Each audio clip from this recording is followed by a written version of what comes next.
جی کتونکو نن موږ تاسو راوستي د سوات مضافاتي علاقه د اوږدې ورته وایي او دلته چې دی نو د ټي ام اې د مینګورې لوی چې تحصیل میونسپل اډمنسټریشن دی چې د صفایي محکمه ده هغه ټول ګند چې دی نو تیرو دریو کالو څلورو کالو راسې راوړي او دلته د سیند د سوات سیند د پاک سیند په غاړه باندې ډم کوي هلته کې غورځوي تاسو ته موږ هغه شارټس هم ښودل ګندګي ته هم ښودله موږ وخت په وخت په دې پروګرام کې تاسو ته سوات ښایستونه ښایو نن هغه یو بدموره ځای هم تاسو ته ښایو چې د ښایسته سوات زه ویم چې د هغې په مخ باندې یو تور داغ دی یو ګنده داغ دی د دغه سیمې علاقې مشران وخت په وخت احتجاج هم کړی دی چېرې دا لړۍ چې دی نو دا دې بنده کړی شي نن موږ هغه سیمې ته راغلي یو او د هغې علاقې مشران هغه بیا راغونډ شوي دي او هغه خبره کوي د مشرق د دې خپرونه باندې مثلا یو مشر ولاړ دی فضل الله صاحب په خپله د پیشې نه وکیل دی او په دې سیمه کې سیاست هم کوي د دې سیمې د خیر ښېګړې کارونه هم کوي وخت په وخت چې دی نو د دغه خلکو ته قانوني مشورې هم ورکوي دونه لږ بحث د سره کوو په دغه موضوع باندې چې دا دومره ګند راځي د دې څه مضمرات دي د دې څه چې دی نو هغه نقصانات دي په دغه اړه باندې بحث کوو فضل الله صاحب ستاسو مننه تاسو راغلی څه ګڼئ دا مشران راغونډ شوي دي هغه خو ټیک ته موږ ګورو زمینداران دي او د خپلې پوهې مطابق هغه خبره کوي خو تاسو خو مطلب وکیل هم یئ تاسو چې دی نو پوه هم یئ د دې ګند د وجې نه د دې مشکلاتو د وجې نه انساني ژوند ته څومره مشکلات دي نیاز خان د ټول اول ستاسو او د مشرق ټي وي ډېر شکریه ادا کوم چې دا یو عوامي مسله تاسو راوچته کړه او یقینا څنګه چې تاسو ته پته ده چې سوات چې دا د سیلګرۍ یو علاقه ده د سیاحت د دې ټول دارومدار چې په سیاحت باندې دی اوس په سیاحت کې په سوات کې دوه څیزونه مین اهم دي یو ځنګل دی یو اوبه دي اوس که د ځنګل من کمپیریزن د دیر سره وکړو نو هلته هم ځنګل شته خو هلته د هغې هغه اوبه چې سیند چې نو هغه عوامو له فایده نه ورکوي د سوات د دې سیندو دا یو کمال دی چې دی دا ټوله ځمکه چې ده د سوات دا سیرابه کړې ده او دې ته په انګریزي کې وایي کرسټل واټر له دې اوبو دومره مطلب دا دی چې دا له دې قیمت موږ نشو لګولی چې دې څونه قیمت و بیا له دې په دې ماحول باندې څونه اثر دی خو د بده مرغه زمونږ واکداران چې دي هغې بجای د دې چې لکه موږ له دې سوات د سیند ته پروټیکشن ورکړو دا ماحول برابر کړو موږ هر هغه کارونه کوو چې موږ لکه مطلب دی دا سیند تباه کوو دا علاقې تباه کوو دا کم ګند چې تاسو په خپله شیشه باندې تاسو دا خو یقین په خدای وکړي که نه دی چې دا کم سمیل راځي کم بوی چې راځي تاسو په خپله باندې پته ده چې لکه دلته زه ستاسو شکریه ادا کوم چې دلته تاسو موږ ته دونه وخت واخیستو او دا یو برداشت ستاسو د پوره ټیم نیاز خان تاسو ته په خپله باندې پته ده چې دا یو غیر قانوني خبره ده چې یو ځای ګنده کولو اوبه ګنده کولو ماحول ګنده کولو او همدغه وجه ده چې له دې خلاف انوایرمنټل پروټیکشن ایجنسي چې دی ای پی ایس سوات هغوی یو کیس کړی دی د هغې ایډي چې ذاکر حسین صاحب او هغه کیس د کمیټې خلاف هغوی ګټلی دی خو د هغې باوجودو په هغې امپلیمنټیشن نشته نو دا ډېر د افسوس خبره ده او موږ له دې ډېر زیاته غندنه کوو بل دا د دوی د پي کې 80 وي د پي کې 80 خبره نه ده صاحبه د مینګورې سیټې خبره نه ده دا بدقسمتي ده چې د کابل چې د سیند نه هغه علاقه ده هغې نه هم دا ګرنه وړی کېږي دلته جمع کېږي بل نیاز خان که دلته موږ وګورو د مینګورې ګند به چېرته ځي دا یو په خپل ځای باندې یو مسله ده خو د هغې د بار دې ځای په کار دی چې هلته آبادي ته هم زیاته متاثر نه شي بل فصل ته متاثر نه شي بل ځناور ته متاثر نه شي دا ځای یو فصلي ځای دی دلته لکه څنګه چې دوی وویل ما نه مخکې چې لکه دلته به شلتالانو سټرابري مختلف نورې میوې چې دي هغه به وي هغه متاثره شوې بیا د سکن ډیزیز چې دي هغه چې دي هغه پکې راغلل دغې له راځو خو د یو وکیل په اساس نه مشوره کوم که نه صوبایي حکومتو د پي ټي آی حکومتو یو قانون پاس کړی دی چې روانو اوبو ته سیند ته خوړ ته څوک هم ګندګزاري عام خلکو هغه د 50,000 روپو پورې جرمانه کیدی شي 3 کاله قید کیدی شي څوک به کوي دغه انتظامیه به کوي دا پولیس به کوي اوس دا پولیس پرون دلته یو اس ایچ او راتلو چې د خلکو منع کړو دا ګاډی او هغه پولیس والو چې نه دلته کې به غورځوي دغه ټي ام اې چې سرکاري اداره ده هغوی دا به غورځوي نو د دې اوس قانوني څه حیثیت دی دا کیس دا خلک چېرته بوځي چې هغه د کور هغه مالک کور تاله کوي نو موږ دا وایو چې په دې کې خو لکه یو محافظ چې په خپله باندې وایلیشن کوي دا خپل قانون باندې نو موږ خو بېوسه او بېبسه خلک یو موږ خپل اواز کولی شو خو نو اخوا لاس ته موږ نه رسي پکار ده چې په دې کې زموږ د صوبې های کورټ چې دی دارالقضا چې هغه سو موټو ایکشن واخلي دا شان سپریم کورټ واخلي چې واقعي کې زموږ دا مطالبه چې د جین ونی نو پکار دا ده چې دا بل جاس خان لکه تاسو ګورئ چې دلته دا کم سمیل چې دی دا کم لوګی چې دی دا په کیلومیټرو باندې د هوا په رخ باندې ځي که هوا دې سیټ ای که دې سیټ ای که دې سیټ ای که هر سیټ ای نو ټول علاقې ته متاثر دي. لہذا زمونږ دا مطالبه ده چې زمونږ عدالت عالیه چې ده یا عدالت عظما چې ده هغه د سو موټو ایکشن واخلي او کومه فیصله چې شي ده هغه د من و ان چې هغه امپلیمنټیشن. تاسو هم د دې علاقې او د مشران هم د دې علاقې دي او راغلي دلته به هم چکر لا دلته به د سیند کې به میان هم چېرته نیولي پکنیک به هم کړی. څومره په سیلګرۍ باندې دې اثر پرېوه څومره خلک چې دی نو د یو پاک ځای نه چې دی نو هغه دغه کړل محرومه کړل. دا سیمه ته اوس چکر له څوک نه راځي چکر پرېږده دلته هغه فصل نه کېږي نو دغه لږ صورتحال تاسو ګورئ تاسو چې کوم وخت کې به راتلئ دلته څنګه صورتحال او اوس څه صورتحال دی؟ نیاز خان دلته موږ که په هره جمعه نو په دویمه جمعه باندې په خپل هم رالو ماشومان به هم راوستل ځان سره او دا علاقه ډېره ښکلې پاکه علاقه وه دا مهي به موږ نیول دي که نه دلته به شلتالان و سټراوډي به وه دا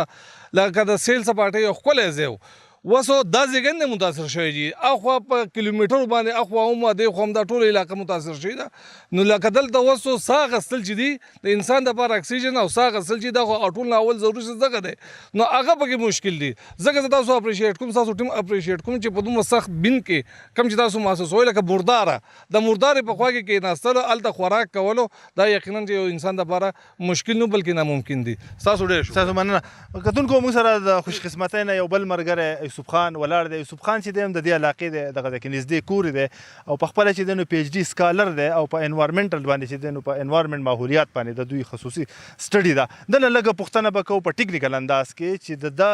کوم حالات چې روان دي دا کم ګند چې دلته کې په 100 ایکړه ځمکه باندې خورېږي او له پاسه په دې باندې خاوره اچولی کېږي شګې پې اچولی کېږي د هغې څه نقصانات دي په دې اړه باندې به دې موږ ته تفصیل راکوي. یوسف خان صاحب مننه تاسو وخت راکړو د سر نه به شروع وکړو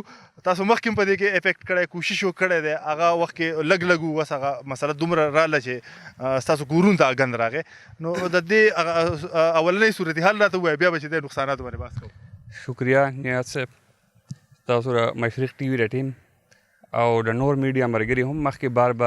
مونږ انوایټ کړي دي په دې ایشو کې او هغوی راغلي ټولو خپل ایفرټس کړي دي. تقریبا 3.5 کاله مخکې چې کله دا میونسپل ویسټ ډمپینګ دلته شروع شو که ستاسو یاد وي ما تاسو ته ویلي وو چې یاره دا خو میونسپل ویسټ ډمپینګ دی خلکو ته صرف دا ښکاري چې دا صرف یو مطلب یو ګند دی راوړی کېږي دلته کې اچولی کېږي دې نه به بوی راځي دې نه به دا کېږي هغه کېږي خو د دې چې کم هغه لانګ ټرم افیکټس دي هغه چاته پته نشته.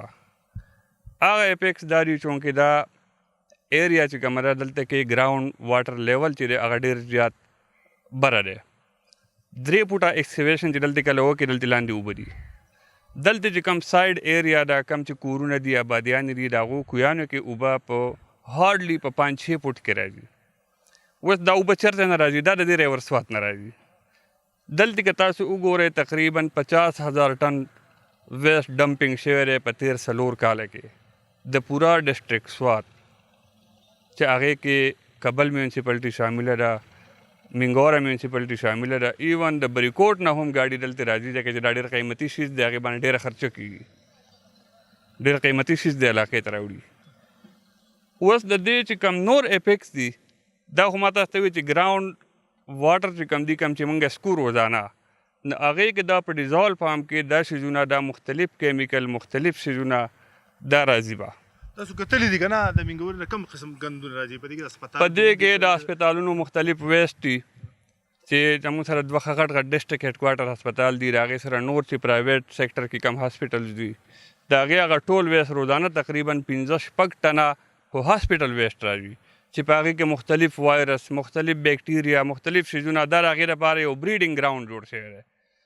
اوس هغه وایرس ما په هغه وخت کې هم تاسو ته ویلي چې دا مسله به راځي خو کم سے کم انوایرمنټ سپېړه ورکوي خو هغه لږ وخالي داسې فورا نه ورکوي. ما تاسو ته هغه ټایم کې هم ویلي چې دا به تقریبا 2 کاله علي 2 کاله پس به د دې هغه افیکټس د دې هغه امپیکټس به تاسو وینئ چونکې زه اوس ولیدی شو جي ما ویلي هغه ټایم کې مې هم ویلي ما پېښور کې هم د باندې فشري ډپارټمنټ سره میټینګ کړی و هغوی زه غوښتی وم ما نه به دې کې کمنټس غوښتي وو ما هغه خپل چې څونه سجیشن دي څونه ریکمنډیشنز دي ما ورکړي وو او ما ویلو چې یاره دا به مسله جوړوي په ریورسوات کې او نه یوازې په ریورسوات کې چونکې ریورسوات دا فیډینګ ګراؤنډ دی د نور ریور کابل دپاره ریور انډس دپاره نو دا به په اوورال پاکستان کې به دا پرابلم بیا روپرو سیوا کېږي خو د وخت سره و 2-3 کاله پس به تاسو وګورئ دا مسلې به په ریور کابل کې راځي بیا د هغې نه پس به دا په ریور انډس کې ښکاره شي اوس تاسو وګورئ په روز کال 13 کال چې کوم دی په مئی جون کې وایرل هیموریج یو بیماری راغلی وه په میانو کې او هغې ډېر زیات تباهي کړې وه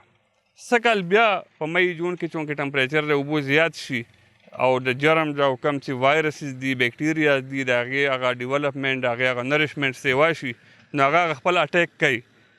اوس په دې موجوده صورتحال کې که تاسو وګورئ د دې ریور سوات په غاړه باندې خلک لګیا دي او په هینډ نیټ باندې مئی رانیسي مئی نیول دونه آسان کار نه دی خو چونکې هغه ډیزیز فش دی نو هغه انتهایی آسان شوی دی او هر سړی ځان له 2-3 کیلو مئی حالن چې زه بار بار خلکو ته یم چې دا مه خورئ د دې وایرل سیپټیسیما یو وایرس دی هغه بیماري ده او دا چونکې کډني افیکټ کوي او د مهي چې دی د کډني ختمه کړي دا د ګیلز ختم شوي دي د لیور ختم شوی دی نو هم دغه وایرس که فرض که موږ دا مهي وخورو نو دا به موږ هم خرابوي خو لیکن څوک منع کېږي نه هر سړی وایي چې یاره دا داسې ګپ لګوي لکه څنګه چې 2 کاله مخکې ما په دې باندې ویلو چې دا به څپېړه موږ له راکوي خو لږ وخت پالي انوایرمنټ چې د دې ټرانس باونډري افیکټس دي ټرانس باونډري افیکټ مطلب دا که ته دلته کې پلوشن کاسکې د دې پلوشن افیکټس چې د دې څه باونډري نشته چې دا به چېرته پورې رسي دا هر ځای پورې تللی شي د دې نه علاوه په دې کې اوس موږ ریسنټلی زما یو سټوډنټ ریسرچ کړی دی په BS لیول باندې نو لیډ یو دغه دی هیوي میټل دی چې د هغې کانسنټریشن په ریور سوات کې انتهایی زیات شوی دی دا د نور څه وجه نه ده چونکې په دې کې انډسټریل ویسټ هم شامل دي په دې کې نور هم په دې منګوره کې ډېر شی انډسټریز دي نور شی ډېر شی کیمیکل جوړېږي که نه ډرګز دي هغه شیزونه چې کله د یو بل سره ریاکشنز وغیره وکړي د هغې نه هیوي میټل جوړ شي د هغې نه نور پوایزنس کیمیکل جوړ شي نو دغه هیوي میټل بیا خصوصا په فش کې مرکري لیول چې دی هغه ډېر زیات شوی دی نو هغه هم هیلث افیکټ کوي د دې نه علاوه که موږ وګورو دلته کې چې کوم د ډمپینګ سایډ دی نو دا د انسیک دپاره د فلایز دپاره ډېر لپاره یو بریډینګ ګراوند جوړ شوی دی اوس هغه بریډینګ ګراوند څه کوي دلته کې چې کوم فلای دی چې کوم ته موږ هاوس فلای وایو یا سینډ فلای وایو یا نور مختلف فلایز دي که نه نو هغه په وجه باندې دلته کې چې کوم د شلتالانو باغونه یا سټابري باغونه یا نور داسې فصلونه نو د هغې فلایز د وجې نه فروټ فلای شوه دا یو ډېر خطرناک فلای ده چې هغه شلتالانو بالکل تباهي کوي 90% هغه په هغې کې لاس راولي نو هغه فروټ فلای چې ده د هغې هغه بریډینګ ګراوند جوړ شوی دی د دې نه علاوه که تاسو وګورئ نن سبا ډینګي فیور دا یو برننګ ایشو ده نو د هغې لپاره هم دا یو ګراوند دی ضروري نه چې په پاکو اوبو کې یا په څښه اوبو کې هم کیدی شي چې کوم ایډیز دا صورتحال چې روان دی کم طرف ته روان دی کم خطرې طرف نو صورتحال دا روان دی چې یاره تاسو د علاقې خلکو خبرې واورېدې هغو ته خو د خپل علم مطابق دا ښکاري چې بس دا ګندګي راغلې ده دا ځای دغه شو ګنده شو او دلته کې مطلب وزټرز نه راځي یا پکنیک پارټي چې کوم به کېدل هغه نه کېږي خو د هغې نه هټ کر دا وایم چې د دې امپیکټس به ډے بای ډے سیوا کېږي ډے بای ډے چې څومره ډمپینګ کېږي د هغې موږ سره یو مثال شته جاپان کې دغسې یو انډسټریل ویسټ به ډمپ کېدو چونکې هغه ډېر ډیولپ ملکونه دي بیا هغو په هغې باندې څه کار وکړو چې یو ریزیډنشل کالوني هغې باندې آباده کړه 50 سال پس په هغه علاقه کې 35% چې دی کینسر کیسونه راغلل چونکې هغو به هغه اوبه استعمالولې هغه اوبه به یې دغه کولې هغه علاقه کې د هغو هغه ټول زندګي وه ګذر بسر و د دې وجې نه هلته کې 35% کینسر کیسونه راغلو په هغه ایریا کې هغو ریپورټ کړل نو دغسې که د دې 10 کاله کېږي 20 کاله کېږي یا 50 کاله کېږي خو د دې هغه کم تباهي چې دې کړې ده نو دا به ختمیږي نه د ټي ایم اے چې کوم اهلکار دي هغه وایي چې دا موږ بند کړل او له پاسه بې دا خاوره شګه واچوله دا موږ محفوظ کړل دا چې دې بند کړل دا د زهرو خزانه شوه دا خزانه به موږ له یو ځل لته راکوي او دا به مونږه مطلب دا چې متاثره کوي ضرور به متاثره کوي د دې چې څونه وخت کېږي دونه د دې نه زهر جوړېږي اخرنۍ پوښتنه کوم اوس حل څه پکار دی دې سره 1 ارب روپۍ د منګوره بیوټیفیکیشن دپاره دي انسنریشن یو پروسس دی چې هغې کې دا چونکې تاسو که اینئ نو په دې کې زیاتتر د پلاسټیک ویسټ او دغه شیزونه دي د دې برننګ کېږي په 1000 ډګري سنټیګریډ باندې د هغې نه موږ بجلي هم پیدا کولی شو او دا ویسٹ چې کوم دی د دې دا کم والیوم یا د دې دا کم سایز چې دا تقریبا 80 to 90% دا کمیږي. هارډلی دا 10% پاتې کېږي. 90% هغه هیټ ته کنورټ کېږي، انرژي ته کنورټ کېږي او د هغې نه موږ الکټریسټي حاصلولی شو په انسنریشن پروسس باندې، کمبشن باندې. او په هغې دومره غټه خرچه هم نه راځي. په هغې باندې به هارډلی چې ته 15-20 کروڑ روپۍ 30 کروڑ روپۍ خرچه راځي په هغې پلانټ باندې،